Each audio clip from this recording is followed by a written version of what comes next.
If you're watching this, then that means you're a weeb. Self-acceptance is a bit representative this week, and to find out which shows used it, let's get on with it.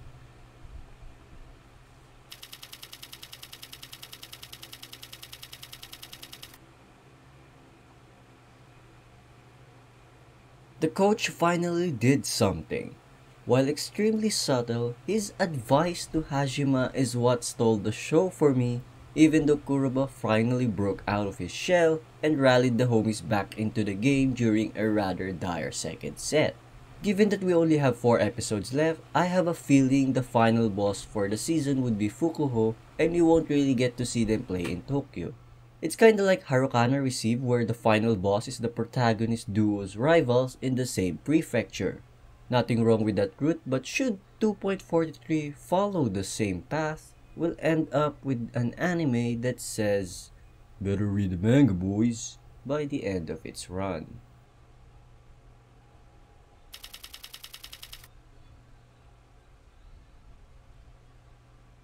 If there's one scene in this episode that I could have never predicted, it's that ludicrous choir in the torture room. I mean, who does that? Definitely a first for me. And if you know a story that does the same thing, please mention it down below in the comments because I want to check it out. As for the rest of the episode, everything that happened is actually unsurprising. Not saying it as a critique, but as an observation, because if you watch the signs carefully, every event that has happened in this episode makes sense and could be predicted by most. If you weren't able to predict it, that's fine. Most of the homies are probably just more experienced in this kind of storytelling.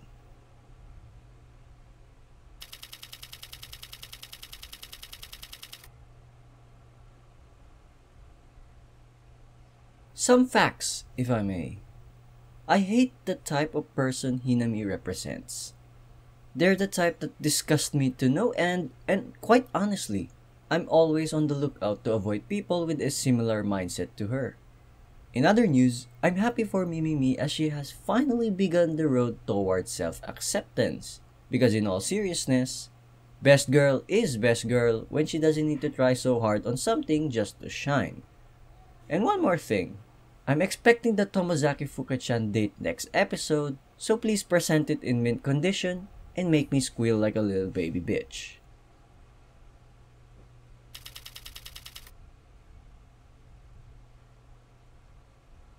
Before I dive any deeper, the first sequence between Airi, Izumi, and Seria, it had me rolling because I never expected they'll go that far in their fight. But knowing how aggressive this show has been since the start, it's my fault that I should have known better. As for Kaorun, clearly she had a vital role to the events 5 years ago and her departure from the theater, while hinted before, is something I don't think I'm ready yet. I mean sure, Izumi's returning next episode based on the preview, but I have this feeling that Alice In won't be the same without Kaorun. And Hiro-san? Weird as old man? Still don't know what's his catch. In any case, I fail to see how he can be a good guy in the end. Dude's way too broken at this point.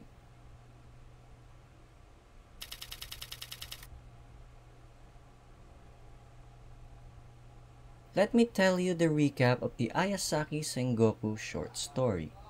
They met, they shared books, they confessed, and they fricked. Given the time constraints, they delivered this short romance very well, and the couple easily became a likable one in my books. As for Horimiya, Hori having that kink, she's definitely making a case for Best Girl of the Year, and she's really serious about it.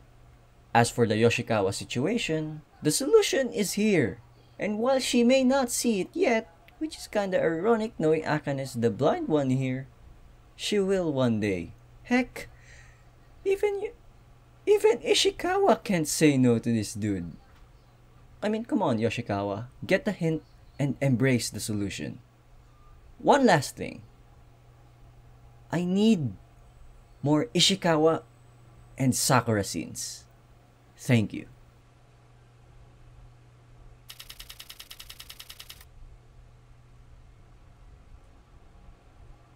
Rebellion arc is now in full swing, and this is it, lads. This is the arc that I have waited for so long.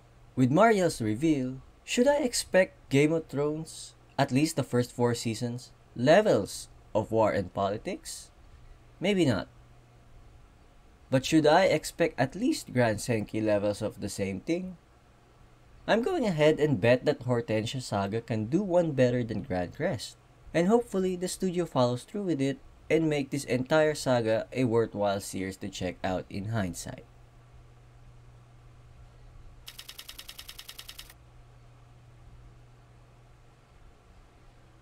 We have 2 agendas for today. First is Sakura's heart. I think it's everyone's headcanon at this point that her heart is from Mana.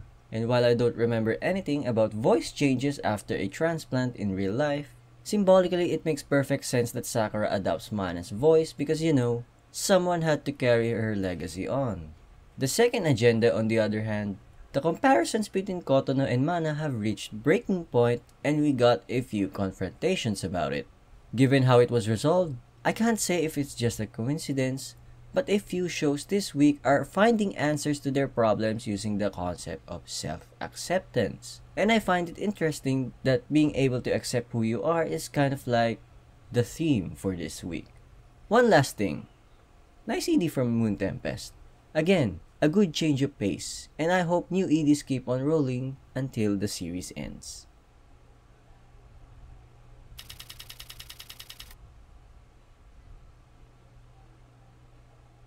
I've seen HNTR before, but never to the extent that the woman birthed hundreds of monsters. This uncle is literally challenging Shook Tucker in a showdown on who's worse.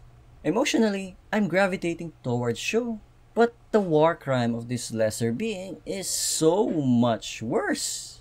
I'm glad Nobimaru killed this scum of the earth, and I'm happy for Shiki that his mom's alive, and that he has a decent little sister.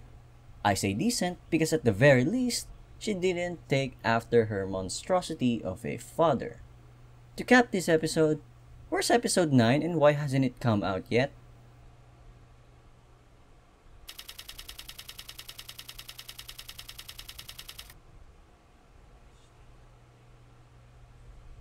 Rudy's 10th birthday is the definition of absolutely winning. Not only did our boy got to feel that, but he also got to feel that. And to top it off, Eris promised him, which is the icing on this wonderful day. The latter part of the episode, I have to admit, I have no idea whatsoever, and I'll just consider those scenes as set pieces being developed now, but will eventually make sense in future episodes. Also, that Orsted guy, I know nothing of him. I actually had to Google the name since the episode didn't mention it, but the mere fact that he shares the same VA with Ogata from Golden Kamuy, which I instantly recognized because I'm a Suda Kenjiro fanboy, I can already tell he's going to be an awesome character down the line.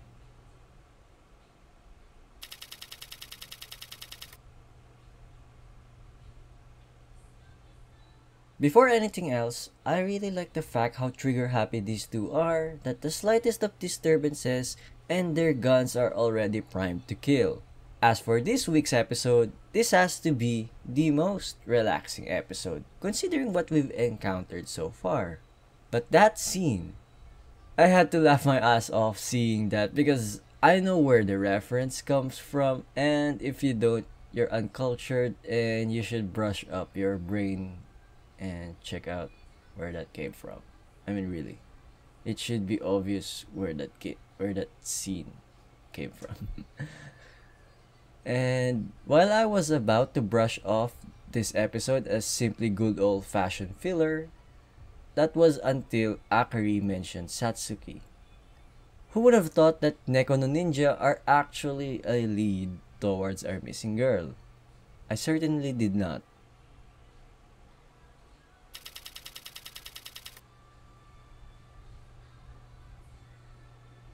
I was calm watching this episode. I mean, seriously, there's nothing of note to comment about here. It's just your standard fantasy fare with no plot points being presented and could easily pass as filler. Holy shit, why would you do that? How could you blue ball us? Oh my god, you fucking monsters. You hyped the Demon Lord scene only to cut away to the ED and have us wait for another week to get it? What the fuck, man? Not cool. Also, see you guys next week.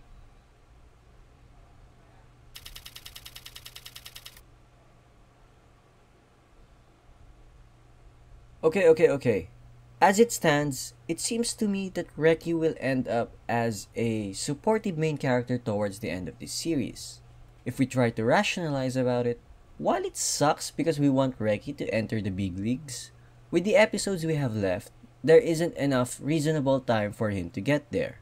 And making him a supportive main character isn't far-fetched, as throughout most of the series, he's been doing that quite a lot already. With the introduction of Snake in this tournament, what are the odds of Adam facing him in the final? While thematically, Langa should be the one against Adam, a quick read on Genesis and one would know that the Snake is a spoilsport. So the idea of Adam and Langa in the final isn't a done deal yet, at least to me.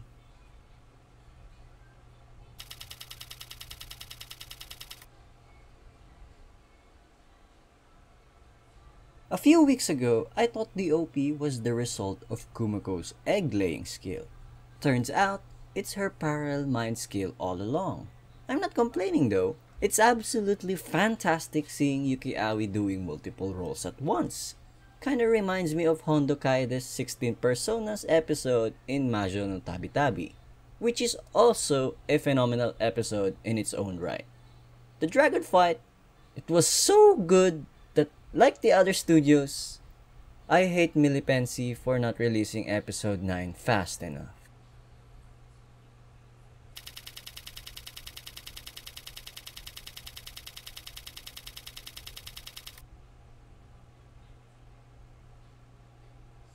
You know, if Seiin can stay like this for the rest of the series, she'll have no trouble getting my viewers' consent to marry Lloyd.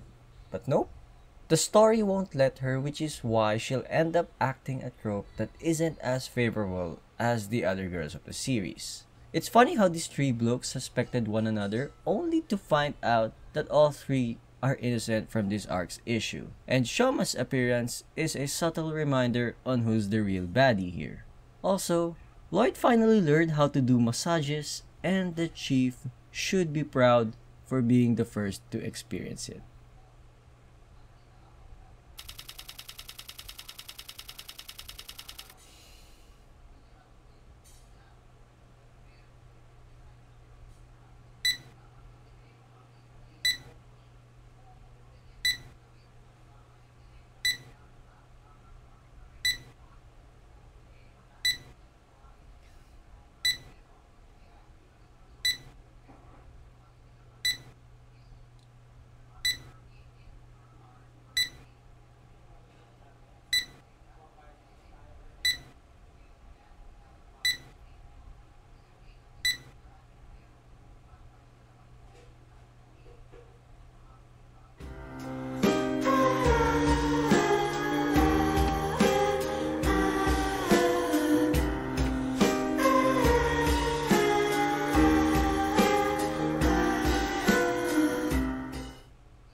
We got a recap episode. Because it's a recap episode, there's not a lot to say actually. I just wonder why the studio chose to do so, because if you're going to do a recap in a series this short, you'll think there should be at least some substance in it to make the most of the screen time. But really, we didn't learn much here. It's more of just confirming what we already know, and in a nutshell, I have my doubts why they did this. Is it manpower issues? Schedule issues? Who knows?